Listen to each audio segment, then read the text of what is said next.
Bonjour, aujourd'hui on regarde la formation des adverbes. Alors, commençons tout d'abord avec le cas le plus courant, c'est-à-dire des adverbes formés, dérivés à partir d'un adjectif. Par exemple, poliment, vraiment, oui. Donc, dans ces cas, on a des adjectifs masculins qui terminent par une voyelle et donc on va simplement ajouter ment. Par contre, pour des adjectifs, regardons ces deux exemples.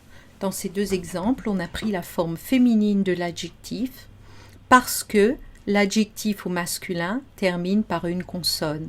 Heureux, la dernière lettre est un X. Sûr, la dernière lettre est un R.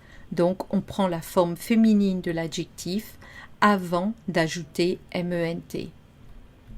Il y a bien sûr des formations irrégulières comme bref, brève, brièvement et non pas brèvement. Dur, dur, dur. Gentil, attention, on ne prononce pas le L au masculin. Gentil, gentil, gentiment. Confuse, confusément, précise, précisément, profonde, profondément. Dans ces trois cas, on a un son E qui est devenu un son E. Voilà. Ensuite, on a des adverbes qui sont formés à partir d'adjectifs qui se terminent par le son en. Alors, si l'adjectif se termine en ENT, récent, impatient, on aura récemment ou patiemment. Attention, on le prononce comme pour les adjectifs en ANT. Donc on a un son A.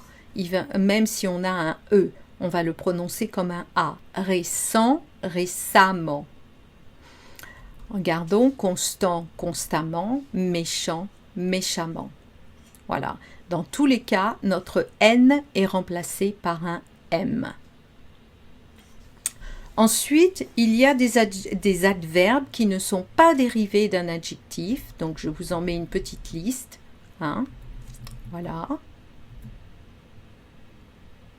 Et puis, des expressions adverbiales formées à partir de prépositions et de noms ou d'adjectifs, avec joie, hésitation, etc. Finalement, je vous donne une liste d'adverbes courants et de leurs contraires. Donc, voilà, je vous laisse les découvrir.